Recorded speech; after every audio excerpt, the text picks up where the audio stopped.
പ്രിയപ്പെട്ടവരെ,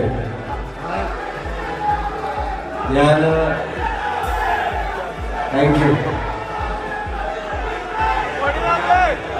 നിങ്ങൾക്കുമായാലും അഭിവാദ്യങ്ങൾ. Thank you. നിങ്ങളിൽ പലർക്കും അറിയാത്ത, കുറച്ചു പേർക്ക് മാത്രം അറിയാവുന്ന ഒരു കാര്യമുണ്ടായിരുന്നു. ഞാൻ എന്റെ ജീവിതത്തിൽ ആദ്യമായി, എന്റെ ലൈഫിൽ ആദ്യമായി എന്റെ രാജ്യത്തിന്റെ പുറത്ത് ഒരു രാജ്യത്ത് കാല് കുത്തിയിരുന്നത് ഖത്തറിലായിരുന്നു എന്നുള്ളത് ഞാനിപ്പോൾ 2011 തെരഞ്ഞെടുപ്പിന്റെ ശേഷം, MLA ആയതിനു ശേഷം ഞാൻ ഇന്ത്യക്ക് പുറത്ത് ആദ്യമായി രാജ്യത്തേക്ക് 2011 ആദ്യമായി ഒരു രാജ്യത്ത് കാല് കുത്തുന്നത് ഖത്തറിലാണ്. എന്റെ വിദേശയാത്രയുടെ ആദ്യത്തെ അധ്യായം, ആ അധ്യായം കുറിച്ച് ഈ മണ്ണിൽ സമാനതകളില്ലാത്ത സ്നേഹം തന്ന ഖത്തറിന് ഞാൻ ഹൃദയത്തോട് ചേർത്ത് പിടിച്ചുകൊണ്ട് എന്റെ സ്നേഹാഭിവാദ്യങ്ങൾ നേരാൻ ആഗ്രഹിക്കുകയാണ്. ഞാൻ വളരെ ദീർഘമായ ഒരു പ്രസംഗത്തിനൊന്നും മുതിരുന്നില്ല. ഒരുപാട് സമയമായി കൈകുഞ്ഞുങ്ങളും കൊച്ചു കുട്ടികൾ ഉൾപ്പെടെയുള്ള ആളുകളുമായി, പ്രിയപ്പെട്ട സഹോദരിമാർ ഉൾപ്പെടെയുള്ളവർ, അമ്മമാർ, ഉമ്മമാർ ഉൾപ്പെടെയുള്ള ആളുകൾ ഇവിടെ വന്നിരിക്കുകയാണ്. എനിക്കിതിനൊക്കെ എങ്ങനെയാണ് തിരിച്ച് മറുപടി നന്ദി കാണിക്കേണ്ടതെന്ന് എനിക്ക് അറിഞ്ഞു. ഈ സ്നേഹം എങ്ങനെയാണ് തിരിച്ചു തരേണ്ടത് എന്ന ആലോചനയിൽ എന്നെ സത്യം പറഞ്ഞാൽ അതെന്നെ ടെൻഷൻ അടിപ്പിക്കാൻ തുടങ്ങിയിട്ടുണ്ട്. ഞാൻ ഒട്ടും ആഗ്രഹിച്ചിട്ടുണ്ടോ, അല്ലെങ്കിൽ പ്രതീക്ഷിച്ചിട്ടുണ്ടോ, അല്ലെങ്കിൽ ആലോചിച്ചിട്ടുണ്ടോ എന്നുള്ളതൊക്കെ നിങ്ങൾക്ക് തന്നെ അറിയാവുന്ന ഒരു കാര്യം ഇതിനകം തന്നെ പരസ്യമാണ്. ഞാൻ ലോക്സഭാ തെരഞ്ഞെടുപ്പിൽ മത്സരിക്കുന്നതിനെ സംബന്ധിച്ച് ആലോചിച്ചിട്ട് പോലും ഉണ്ടായിരുന്നു. ഒരു ദിവസം രാത്രി 11 മണിയാകുമ്പോഴാണ് എനിക്ക് ഫോൺ കോൾ വരുന്നത്. നാളെ പ്രഖ്യാപനം വരും, ലോക്സഭയിലേക്ക് മത്സരിക്കണം.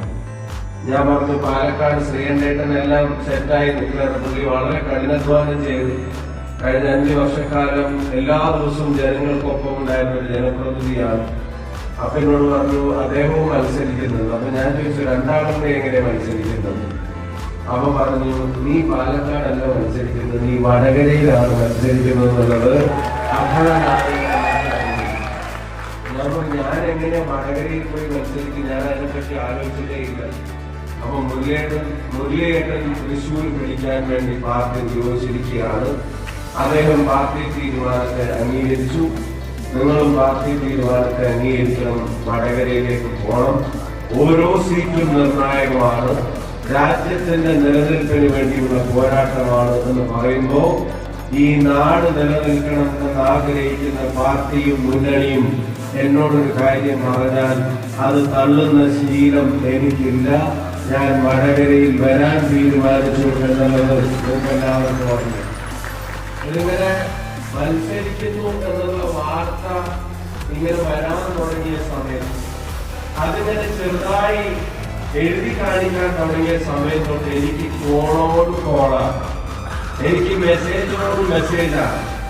അത് ഏറിയ പങ്കും വന്നത് നിങ്ങളെ പോലുള്ള പ്രവാസികളായ സാധാരണക്കാരുടെ മൊബൈലിൽ നിന്നായിരുന്നു എന്നുള്ളത് ഞാനിപ്പോ തിരിച്ചറിയാം.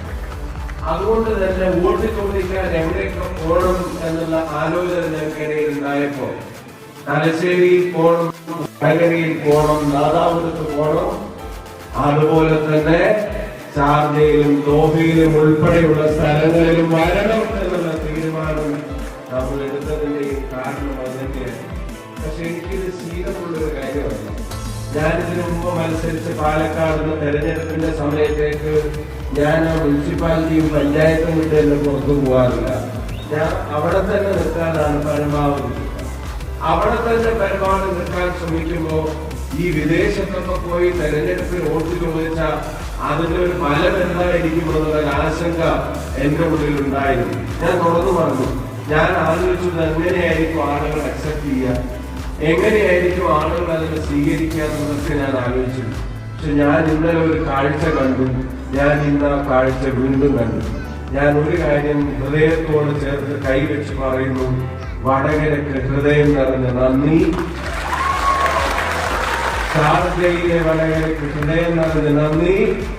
ദോഹയിലെ വടകരക്കും ഹൃദയം നിറഞ്ഞ നന്ദി എന്ന് പറയാൻ ഞാൻ ആഗ്രഹിക്കുന്നു. എന്റെ നന്ദി വാക്കിൽ ഒതുങ്ങുന്നതല്ല, അത് വാക്കുകൊണ്ട് തീരുന്നതുമല്ല. എന്റെ പ്രവൃത്തിയിൽ ആ നന്ദി ഈ ജനതയോട് ഉണ്ടായിരിക്കും എന്നുള്ള ഉറപ്പും വാക്കും നൽകാൻ ഞാൻ ആഗ്രഹിക്കുന്നു. പ്രവാസികൾ എന്ന് പറയുമ്പോൾ അതെല്ലാവരും പെട്ടെന്ന് ആലോചിക്കുന്ന സുഖ സൗകര്യങ്ങളേതല്ല. ഇപ്പൊ ഇതാ ഇവിടെ ഒരു കസേരയിൽ ഇരിക്കാനില്ലാഞ്ഞിട്ട് ആ തറയിൽ ഇരുന്നിട്ടാണെങ്കിലും ഈ പരിപാടി കാണാൻ തീരുമാനിക്കുന്നത് പോലെ സാധാരണക്കാരന്റെ ത്യാഗങ്ങളും കഠിനാധ്വാനവുമാണ് പ്രവാസി എന്ന ലേബലെന്ന കാര്യത്തിന് സംശയമാണ്. ഞാനൊരു ജനപ്രതിനിധിയായി തെരഞ്ഞെടുക്കപ്പെടുകയാണെങ്കിൽ, ഞാൻ വടകരയുടെ MP ആയി തെരഞ്ഞെടുക്കപ്പെടുകയാണെങ്കിൽ തൊട്ടടുത്ത ദിവസം മുതൽ പ്രവാസിക്ക് ഒരു പ്രശ്നം ഉണ്ടാവില്ല എന്നൊന്നും ഞാൻ പ്രസംഗിച്ചിട്ട് കാര്യമില്ല എന്ന് എനിക്ക് നന്നായിട്ട് അറിയാം. അടുത്ത ദിവസം മുതൽ പ്രവാസികളുടെ എല്ലാ പ്രശ്നങ്ങളും തീരും എന്ന് ഞാൻ ഇവിടെ വോട്ടിനോ കയ്യടിക്കോ വേണ്ടി പ്രസംഗിക്കുന്നതിൽ അർത്ഥമില്ലെന്നും എനിക്കറിയാം. ഞാൻ ഒരു ഡിസിസീവ് അതോറിറ്റിയിലേക്ക് അല്ലെങ്കിൽ ഒരു ഡിസിഷൻ മേക്കർ ആയിട്ടല്ല ഒരുപക്ഷെ തിരഞ്ഞെടുക്കപ്പെടുകയുണ്ടാവുക. എനിക്കൊരു അവസരം കിട്ടുകയാണെങ്കിൽ പക്ഷേ ഒരു ഉറപ്പ് എനിക്ക് വടകരക്കും പ്രവാസ ലോകത്തിനും നൽകാൻ കഴിയും. കഠിനമായി അധ്വാനിച്ച് ചോര നീരാക്കി പണിയെടുത്ത് കിട്ടുന്ന അല്പാൽപ്പം തുക മാറ്റിവെച്ച് കുടുംബത്തെ നോക്കുന്ന, നാടിനെ നോക്കുന്ന, സമൂഹത്തെ നോക്കുന്ന പാവപ്പെട്ട പ്രവാസിയുടെ കാര്യം ഒരു വർഷം മുഴുവൻ അധ്വാനിച്ച് നാട്ടിലേക്കൊന്ന് ടിക്കറ്റ് എടുത്ത് 2 കുട്ടികളുമായി ഒന്ന് വന്നു പോരണമെങ്കിൽ അതിന് ആ വർഷത്തെ അധ്വാനത്തിന്റെ ഏറിയ പങ്കും മാറ്റിവെക്കേണ്ടി വരുന്ന സാധാരണക്കാരനായ പ്രവാസി, കുടുംബത്തെ നാട്ടിൽ നിന്ന് ഇവിടേക്ക് വരേണ്ടി വരുന്നവൻ, വർഷങ്ങൾ പണിയെടുത്ത് കുടുംബത്തെ കൊണ്ടുവരുന്നവർ, കുടുംബത്തെ കൊണ്ടുവന്നാലും അവരൊന്ന് നാട്ടിലേക്ക് കൊണ്ടുപോകാനുള്ള പണം അത് സാമ്പത്തികമായി പ്രയാസം അനുഭവിക്കുന്നവർ, അവരോടൊക്കെ ഒരു കാര്യം ഞാൻ കുറച്ചു പറയുന്നു.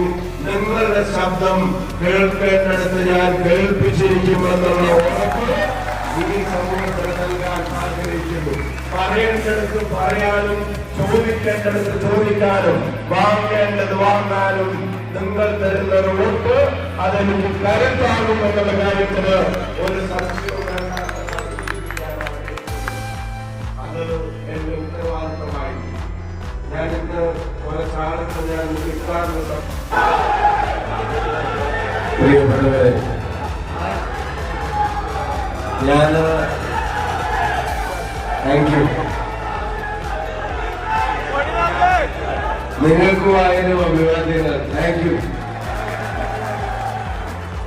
ഞാൻ നിങ്ങളിൽ പലർക്കും അറിയാത്ത, കുറച്ചു പേർക്ക് മാത്രം അറിയാവുന്ന ഒരു കാര്യമുണ്ടായിരിക്കും. ഞാൻ എന്റെ ജീവിതത്തിൽ ആദ്യമായി, എന്റെ ലൈഫിൽ ആദ്യമായി എന്റെ രാജ്യത്തിന്റെ പുറത്ത് ഒരു രാജ്യത്ത് കാല് കുത്തിയിരുന്നത് ഖത്തറിലായിരുന്നു എന്നുള്ളത് ഞാനിപ്പോൾ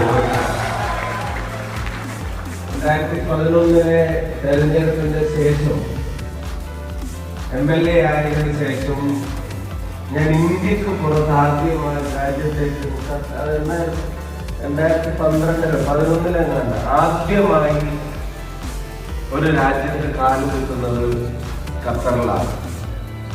എന്റെ വിദേശയാത്രയുടെ ആദ്യത്തെ അധ്യായം, ആ അധ്യായം കുറിച്ച് ഈ മണ്ണിൽ സമാനതകളില്ലാത്ത സ്നേഹം തന്ന ഖത്തറിന് ഞാൻ ഹൃദയത്തോട് ചേർത്ത് പിടിച്ചുകൊണ്ട് എന്റെ സ്നേഹാഭിവാദ്യങ്ങൾ നേരാൻ ആഗ്രഹിക്കുക.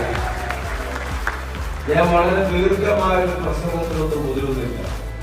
ഒരുപാട് സമയമായി കൈകുഞ്ഞുങ്ങളും കൊച്ചു കുട്ടികൾ ഉൾപ്പെടെയുള്ള ആളുകളുമായി, പ്രിയപ്പെട്ട സഹോദരിമാർ ഉൾപ്പെടെയുള്ളവർ, അമ്മമാർ, ഉമ്മമാർ ഉൾപ്പെടെയുള്ള ആളുകൾ ഇവിടെ വന്നിരിക്കുകയാണ്.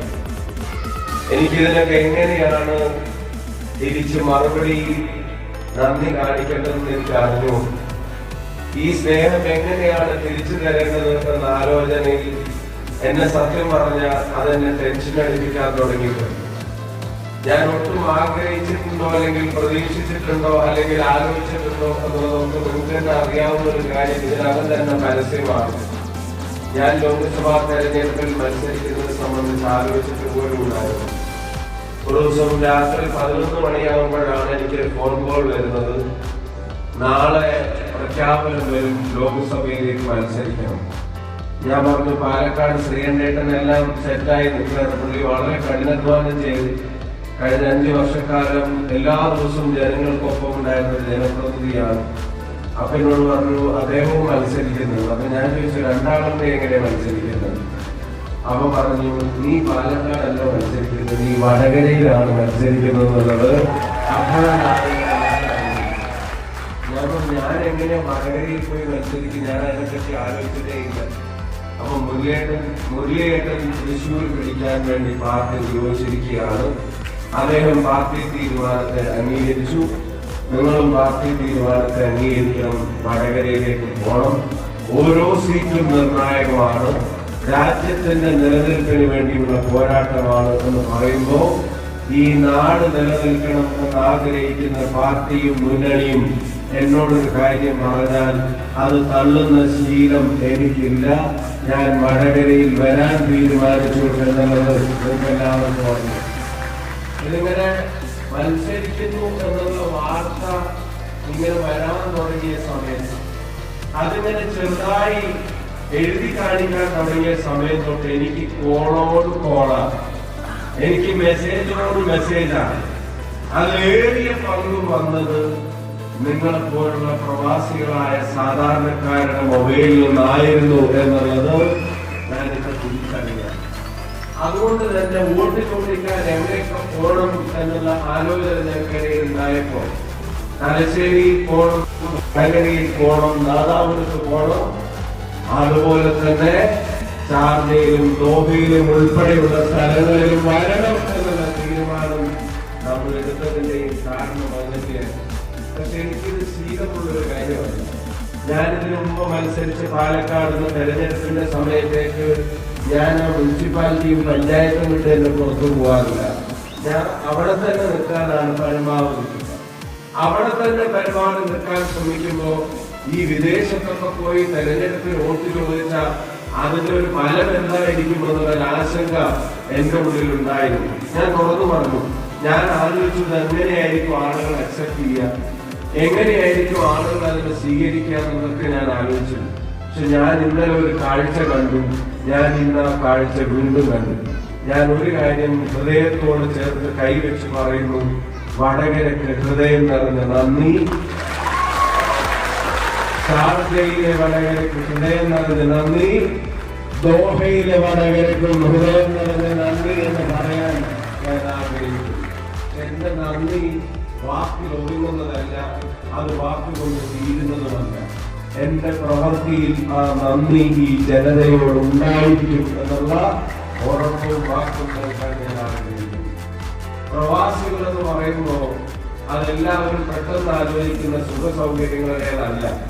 ഇപ്പൊ ഇതാ ഇവിടെ ഒരു കസേരയിൽ ഇരിക്കാനില്ലാഞ്ഞിട്ട് ആ തറയിൽ ഇരുന്നിട്ടാണെങ്കിലും ഈ പരിപാടി കാണാൻ തീരുമാനിക്കുന്നത് പോലെ സാധാരണക്കാരന്റെ ത്യാഗങ്ങളും കഠിനാധ്വാനവുമാണ് പ്രവാസി എന്ന ലേബൽ എന്ന കാര്യത്തിൽ സംശയമുണ്ടായി.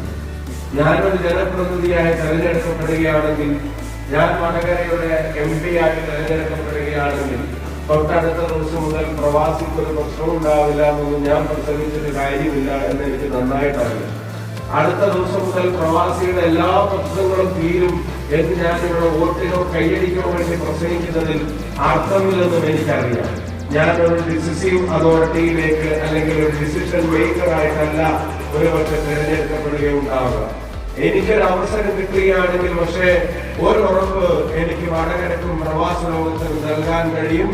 കഠിനമായി അധ്വാനിച്ച് ചോര നീരാക്കി പണിയെടുത്ത് കിട്ടുന്ന അല്പാൽപ്പം തുക മാറ്റിവെച്ച് കുടുംബത്തെ നോക്കുന്ന, നാടിനെ നോക്കുന്ന, സമൂഹത്തെ നോക്കുന്ന പാവപ്പെട്ട പ്രവാസിയുടെ കാര്യം ഒരു വർഷം മുഴുവൻ അധ്വാനിച്ച് നാട്ടിലേക്കൊന്ന് ടിക്കറ്റ് എടുത്ത് 2 കുട്ടികളുമായി ഒന്ന് വന്നു പോരണമെങ്കിൽ അവർ ആ വർഷത്തെ അധ്വാനത്തിന്റെ ഏറിയ പങ്കും മാറ്റിവെക്കേണ്ടി വരുന്ന സാധാരണക്കാരനായ പ്രവാസി, കുടുംബത്തെ നാട്ടിൽ നിന്ന് ഇവിടേക്ക് വരേണ്ടി വരുന്നവൻ, വർഷങ്ങൾ പണിയെടുത്ത് കുടുംബത്തെ കൊണ്ടുവരുന്നവർ, കുടുംബത്തെ കൊണ്ടുവന്നാലും അവരെ ഒരു നാട്ടിലേക്ക് കൊണ്ടുപോകാനുള്ള പണം അത് സാമ്പത്തികമായി പ്രയാസം അനുഭവിക്കുന്നവർ, അവരോടൊക്കെ ഒരു കാര്യം ഞാൻ കുറച്ചു പറയുന്നു. നിങ്ങളുടെ ശബ്ദം കേൾക്കേണ്ടടുത്ത് ഞാൻ കേൾപ്പിച്ചിരിക്കുമെന്നുള്ള ഉറപ്പ് ഈ സമൂഹത്തിന് നൽകാൻ ആഗ്രഹിക്കുന്നു. പറയേണ്ടടുത്ത് പറയാനും ചോദിക്കേണ്ടടുത്ത് ചോദിക്കാനും വാങ്ങേണ്ടത് വാങ്ങാനും നിങ്ങൾ തരുന്ന ഒരു വോട്ട് അതെനിക്ക് കരുത്താകും എന്നുള്ള കാര്യത്തിന് ഒരു സംശയവും